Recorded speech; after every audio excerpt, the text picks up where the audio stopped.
Hello, everyone. Welcome to the Hemi Go TV channel. Today, we'll be looking at how Hemi lets Solidity read Bitcoin blockchain. So, there's a question people have been asking about this particular topic.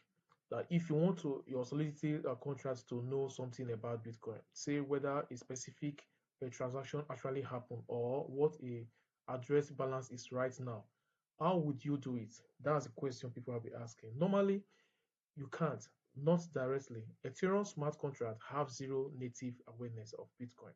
The only way around that has always been an oracle. Some third party watching Bitcoin and then feeding that data into your smart contract as a trust message. So you are not reading Bitcoin. You are not reading what they told you. So, but we are reading a particular thing that they told you about Bitcoin. So that middleman has been sitting there for a long time. So every Bitcoin related DeFi product, every synthetic Bitcoin token, every cross chain price feed, all of it runs through that same choke point. Now I want to show you something that quietly removed that choke point entirely. It's called the Hemi virtual machine. The claim is genuinely unusual. Solidity contracts that read Bitcoin blockchain states directly, no oracle, no trusted third party whispering data into your contract. So let's actually look at how that works and where the line is between the genuinely new and marketing language, because that line matters a lot. So why this problem has existed for so long? To appreciate what Hemi is doing, you need to understand why this problem has been so stubborn. Bitcoin and Ethereum are completely separate state machines. Ethereum EVM machine has uh, no idea about Bitcoin existence. It can't query a Bitcoin UTS set. It can't verify a Bitcoin transaction. Can't check a Bitcoin block a header. None of it. The EVM only knows what's inside its own execution environment. That's what the EVM knows about. So when you see a product like WBTC or a chain link BTC price feed or any Bitcoin back DeFi token, what actually happens behind the scene is an off-chain process, a custodial, a validator set, and a multi-signation kind of. So a network of node operators, something like that. So is watching Bitcoin reaching a conclusion and then posting that conclusion onto the Ethereum as a transaction. So that box in the middle, the oracle, the custodial, the whatever you call it, is a trust boundary. It's a point where you stop verifying and start believing. And in crypto, every single major exploit involving Bitcoin back asset has happened at the exactly that the same boundary. So not because Bitcoin was broken, not because Ethereum was broken, not because that it's just because the thing connecting them was the weak point behind all the old issues. So this specific problem is what the Hemi architecture is built to address. So what the Hemi virtual machine is all about. So the Hemi virtual machine HVM is Hemi network execution environment. At a surface level, it looks like a normal EVM. So same solidity, same tooling, same developer experience. You already know from we already know that setting from Ethereum environment. So, but embedded inside HVM is something most EVM don't have. A full index Bitcoin node running as a part of the protocol itself. So let that sit for a second. Hemi doesn't just connect Bitcoin through a bridge contract. The Hemi virtual machine has Bitcoin actual chain data available to it natively because the network runs Bitcoin indexing as a core part of its infrastructure. So practically, this exposed to developers through what we call the pre-compiled contract. So these are special low-level functions baked back in the virtual machine. Solidity contract can call directly. Instead of writing complex logic to verify Bitcoin data yourself, you can call a pre-compile and it gives you a Bitcoin chain state. So block leaders and the transaction data, UTSO information as a function call inside your contract. So when a developer writes a Solidity contract on the Hemi network, they can query things like Uh, they has the Bitcoin transaction has been confirmed. What does the Bitcoin header say? Directly inside their contract logic, whether the answer coming from the Hemi owned Bitcoin indexing infrastructure rather or than a third party message. So this is the core technical claim. Bitcoin state becomes a native data source inside the EVM, not an external input you have to trust. So okay, now where is the trust actually sitting? Now, I can promise you, I won't just repeat marketing language like trying to hype the Hemi network or those that build the Hemi network. So let me just or integrate the co-founder. So, but this the because no oracle needed is a strong claim. Strong claims deserve a scrutiny. So, the honest, precise way to describe this is let me remove the need for a third party oracle. It does not remove the need for a trust entirely. Nothing in distribution systems does. What it does is to move that trust from the external party into a Hemi-owned protocol level infrastructure, which is itself called back to Bitcoin through Hemi's proof of a proof consensus mechanism. That's what we call the POP.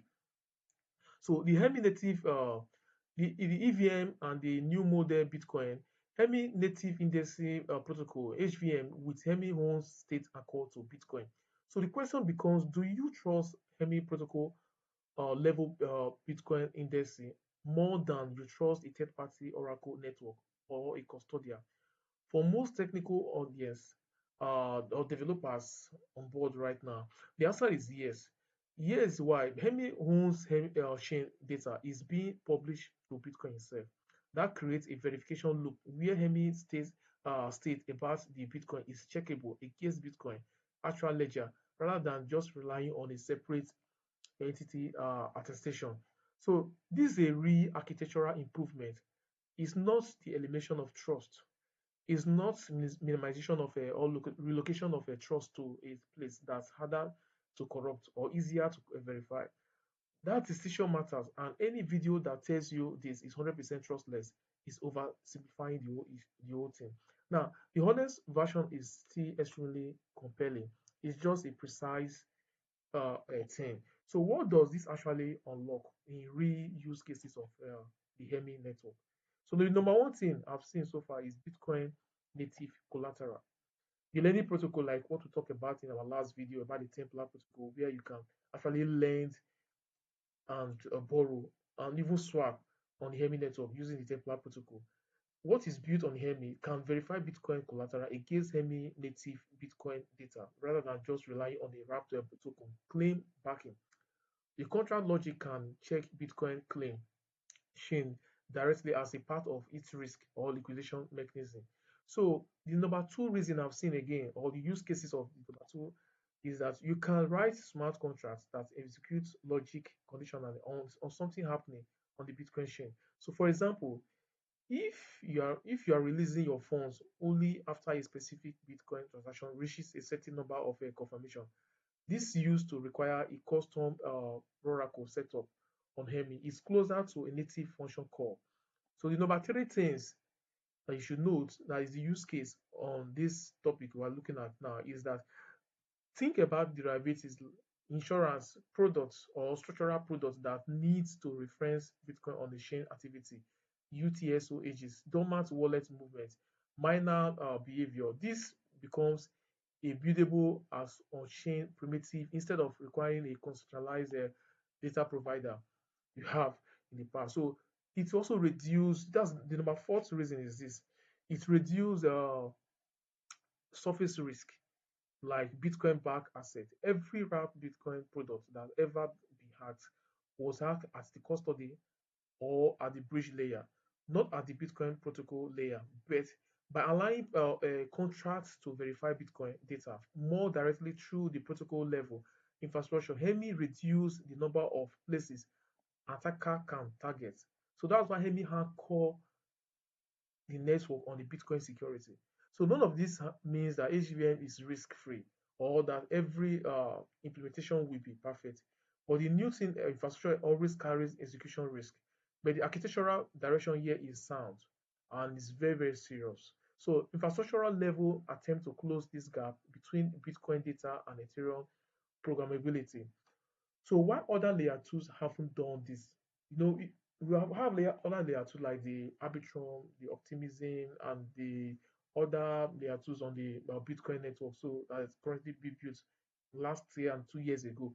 So what most Bitcoin layer two projects fall into one of these categories. None of them fall into it because category one chains that focus on Bitcoin settlement or scaling, processing Bitcoin transaction faster or cheaper, but don't introduce general purpose smart contracts, programmability tied to Bitcoin state at all. So the category two is chains that have EVM compatibility but rely on the same bridge and route model for Bitcoin assets, meaning Bitcoin still can enter a route a token through a bridge with all the custody trust assumptions that come with it. What's relatively rare is a chain that does both full EVM compatibility and native Bitcoin state access to as a virtual machine level. So I come back to the Bitcoin's own consensus. So that combination is what makes Hemi approach worth paying attention to in this 2016 and beyond. So that combination is what makes Hemi approachable, worth paying attention to. You can really pay attention to in this 2016. You don't need to miss what Hemi is building because they are really developing a lot of things in the blockchain industry. So that combination is very very heavy. So is that building is a Bitcoin indexing layer directly into the virtual machine infrastructure, while maintaining Bitcoin core security is a genuinely hard engineering problem. So this is also why I encourage you to watch how this develops over time rather than just taking any single claim at face value. So my inclusion is that infrastructural claims needs to be tested under reuses, reload, and adversarial condition before they fully proven. What to actually watch for moving forward from this is that if you're a developer watching me right now, the thing to actually do is read any documentation on the precompiled contract and try building something small. Like what the JCV always say, which is the vice engineering uh, team member. You actually encourage everyone to build on Hemi. No matter how small it is, just start doing something. Uh, this is a doc that you can. I'll put a link in the description below so you can read about the doc on how you can use the ME virtual machine. So if you're also an investor or a trader, the thing to watch is adoption. It really uses as the protocols like Templar and the rest of them that is building on the Hemi network. They are building meaningful products top of the Bitcoin state access is usable, growing. Infrastructure is only available as well as we get as the product unveil and also built rapidly. So, and if you are just a critical curious about what's going on in the blockchain industry, the simple truth is this: this is one of the more genuinely novel price of a or piece of architectural in the Bitcoin DeFi conversation right now. Not a hype at all. So an actual attempt to solve a problem is that have been unsolved for a decade. So back to the question I open with: how do you get a Solidity contract to know something about Bitcoin? For 10 plus years, that answer was you can't directly do that. You don't trust the middleman to tell you. But the answer is here. Hemi answer is different. Build the Bitcoin data. They access into the virtual machine itself. They anchor that same data into infrastructure that to Bitcoin consensus. Then let the contract query itself like any other native function. This is perfectly trustless, no, but is being relying on to you so that you can you can leverage on the Hemi virtual machine.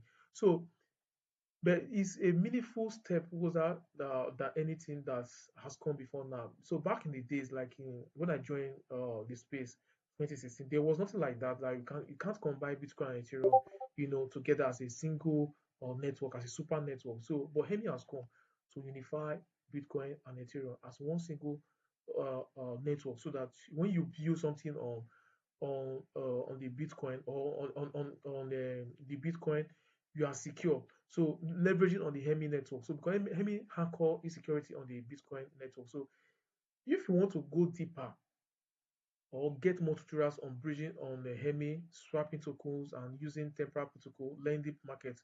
I've done all the tutorials for you. So if you want to swap, if you want to lend, if you want to borrow assets on the temporal protocol, I've done the tutorial on it. So you can check the videos on the YouTube channel of this Hemico TV. So if this broke down, if this video have helped you a lot, has convinced you about the HVM, what the Hemi have done with the Hemi virtual machine, please subscribe to this YouTube channel, click on the like button and give me a thumbs up, and also share this video on X, share it on Facebook, share it on Instagram, share it on all your social media channels so that people can know more about what the Hemi virtual machine is, and whatever and also developers that are looking to build their own product, so that they can start looking at building on the Hemi network. So that's a wrap. So thank you very much.